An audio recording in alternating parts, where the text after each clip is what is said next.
Halo tuh semua, nama aku Daniel dan di video kali ini aku pengen membahas tentang apa aja sih kesalahan keuangan yang biasanya dilakukan orang di usia 20-an ya teman. Dan seperti biasa nanti aku akan kembali berinvestasi di Bibit. Nah, alasan aku membahas ini karena video yang sebelumnya aku udah membahas tentang kesalahan keuangan di setiap usia. Namun di channel ini kebetulan kebanyakan penontonku ada di usia di rentang sekitar 20-an. Maka dari itu di sini aku bakal bikin kesalahan-kesalahan keuangan yang mungkin dilakukan di usia 20-an. Dan kamu bisa coba analisa apakah kamu juga melakukan kesalahan-kesalahan keuangan berikutnya. Nah, tapi seperti biasa kita bakal mulai berinvestasi dulu. Saat ini aku udah memiliki saldo di Neobank 172 juta. Nah, tapi di sini aku bakal top up-nya ke Bibit gue, Seperti yang kamu ketahui, Bibitku belakangan aku melakukan penarikan sehingga saldo portofolioku tinggal 160 juta sekian. Yaudah, di sini kita bakal langsung top up aja. Seperti biasa aku bakal manfaatin bonus referral yang aku miliki. Di sini aku di Bank Jago udah ada sekitar 2 juta. Jadi aku bakal isi Bank Jagoku sebanyak 8 juta supaya aku bisa membeli dana emas stabil ya, Nah, di sini aku udah melakukan transfer. Sekarang di Neobank saldonya udah berkurang 8 juta dan di sini di Bibit Bank Jagonya udah menjadi 10 juta rupiah. Ya udah, kita bakal langsung top up aja ya, Nah, di sini aku juga kebetulan memiliki saldo cashback sebanyak 1.081.000. Ya udah, kita bakal langsung isi aja di sini. Aku bakal masukin ke saldo portofolio utamaku di investor habit. Kita akan membelinya seperti biasa dana emas stabil aja ya,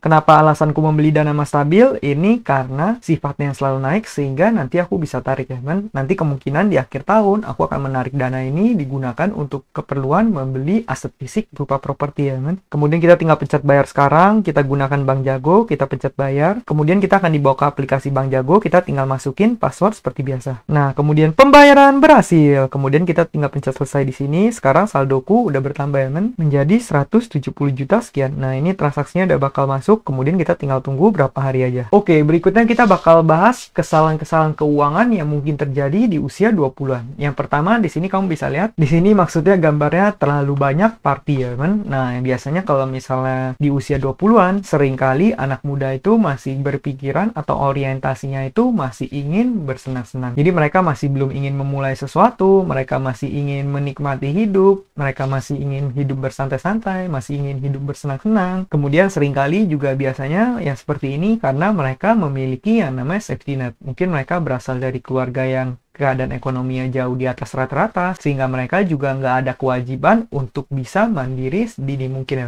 Padahal kalau menurut aku pribadi akan lebih baik kalau misalnya kamu memulai sesuatu itu sedini mungkin, seawal mungkin. Kalau kamu misalnya dari umur 18 kamu udah mulai kerja, dari awal kuliah kamu udah mulai sambil cari penghasilan, sambil memulai bisnis, sambil misalnya mencoba jualan MLM, sambil misalnya menjadi agen properti, sambil misalnya menjual barang, sambil jadi pengusaha, buka bisnis, atau mulai menawarkan jasamu. Nah, nanti setelah misalnya kamu udah lulus kuliah, pada saat kamu udah beres kuliah, kamu udah memiliki banyak pengalaman, bahkan kamu udah siap di dunia kerja. Bahkan bisa aja nanti kalau misalnya udah bertahun-tahun bisnis kamu udah jalan, kamu habis lulus kuliah, kamu udah langsung tahu kamu mau ngapain ya, Tapi pada nyatanya di luar sana masih banyak banget anak muda yang masih ingin menikmati. Aku pribadi juga dulu di masa dulu mungkin awal-awal kuliah masih menikmati ya, Tapi mulai masuk pertengahan kuliah, terus di masa-masa akhir kuliah, itu aku udah mulai harus membantu. Itu aku udah mulai harus bekerja keras. Karena kenapa? Karena aku pribadi juga waktu itu keadaan ekonomi keluarga kurang baik. Jadi aku mikir gimana caranya supaya aku paling nggak bisa mandiri sedini mungkin ya,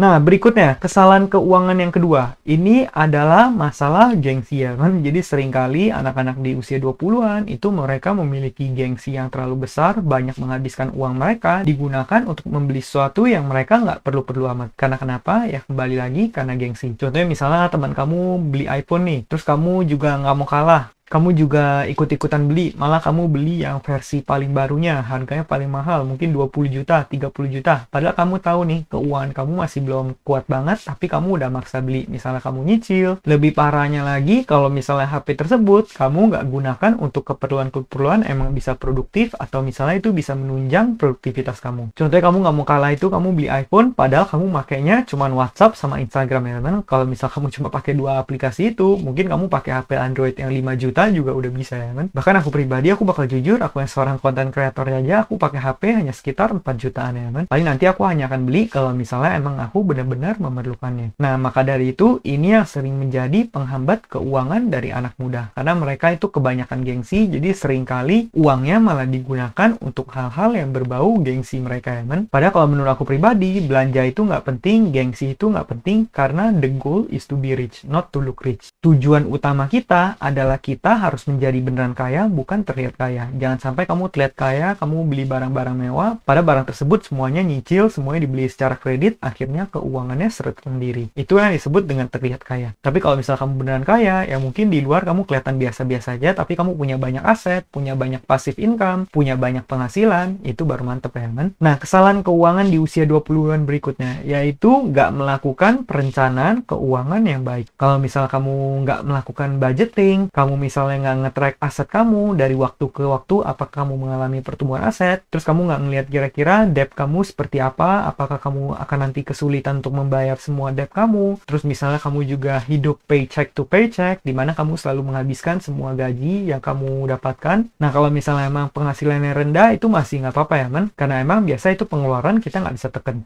Tapi kalau misalnya udah sampai penghasilan kamu besar, tapi penghasilannya yang besar itu semuanya dihabiskan, masih living paycheck to paycheck, nah itu berarti ada yang salah dengan cara kamu mengelola keuangan. Apalagi kalau misalnya sampai udah penghasilannya besar, tapi bisa-bisa kamu malah lebih besar pasak daripada tiang, atau lebih besar pengeluaran daripada pemasukan. Itu hukum pertama dari personal finance adalah jangan sampai lebih besar pasak daripada tiang. Karena kalau misal kamu lebih besar pasak daripada tiang, yaitu berarti aset kamu nggak akan bisa bertambah dan network kamu juga nggak bakal bisa bertambah ya men. Padahal kita inginkan adalah kita pengen membangun aset kita supaya besar sampai bisa menghasilkan passive income. Jadi kita harus mengelola keuangan kita dengan baik, terus kita juga harus memiliki yang namanya goal keuangan kita. Kalau misalnya kita pengen mencapai target kita harus benar tahu apa tujuan kita ya men. Jangan sampai kamu misalnya kamu cuma bilang aku pengen kaya, tapi kamu tentuin kamu kayanya itu pengen seberapa. Kamu pengen mengumpulkan 10 miliar, kamu pengen mengumpulkan 20 miliar, atau misal kamu pengen 50 miliar. Nah, kemudian kalau misal kamu udah tahu goalnya, kemudian kamu breakdown. Gimana caranya kamu bisa mencapai ke angka tersebut.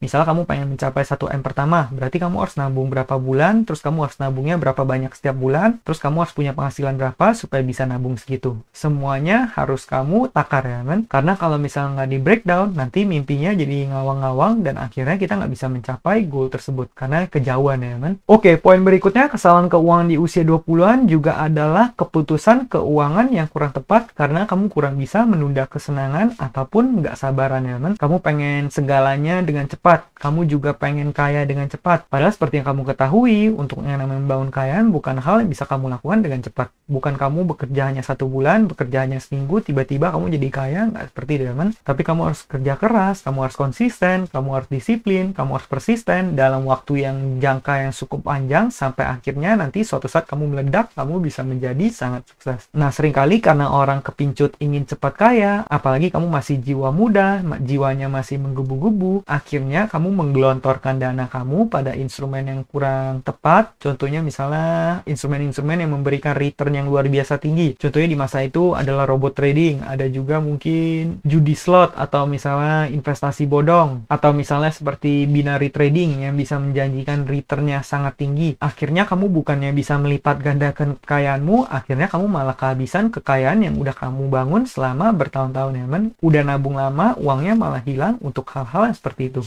Itu juga bisa disebabkan karena kurangnya literasi keuangan yang kurang baik ya men. Maka dari itu untuk membangun kekayaan, kita perlu sabar. Apalagi di usia 20-an, seringkali kita masih menggebu-gebu dan susah banget bagi kita untuk sabar. Maka dari itu kita perlu yang namanya berhati-hati. Apalagi di usia 20-an, kamu harus berhati-hati dalam mengambil keputusan keuangan. Nah, kemudian poin terakhir adalah nggak investasi pada diri sendiri. Ini bisa disebabkan oleh banyak hal, salah satunya kalau misalnya emang males untuk nggak suka belajar, atau misalnya kamu karena merasa udah pintar, atau mungkin kamu adalah tipe orang yang takut keluar dari zona nyaman, kamu nggak berani untuk ngambil resiko, kamu nggak berani untuk mencoba melakukan sesuatu yang baru, kamu nggak punya keberanian untuk ngambil risk. Nah, hal-hal yang seperti ini akan membuat kamu stuck dan kamu jadi nggak bisa bertumbuh ya kan? Padahal untuk bisa kamu bertumbuh, untuk bisa kamu menjadi lebih baik lagi ke depannya, kamu perlu berinvestasi pada diri sendiri. Maka dari itu, kalau misal kamu masih di masa muda, sebenarnya kamu harusnya lebih agresif ya kan? Gimana caranya kamu bisa menghasilkan lebih banyak uang, gimana cara kamu bisa menekan menentukan pengeluaran, gimana cara kamu bisa menyisihkan lebih banyak uang, menginvestasikan lebih banyak uang, membangun lebih banyak passive income. Karena di masa muda, umur 20-an mungkin tanggungan kita belum banyak, kita belum memulai sebuah keluarga, kita masih single, kita masih belum memiliki banyak resiko yang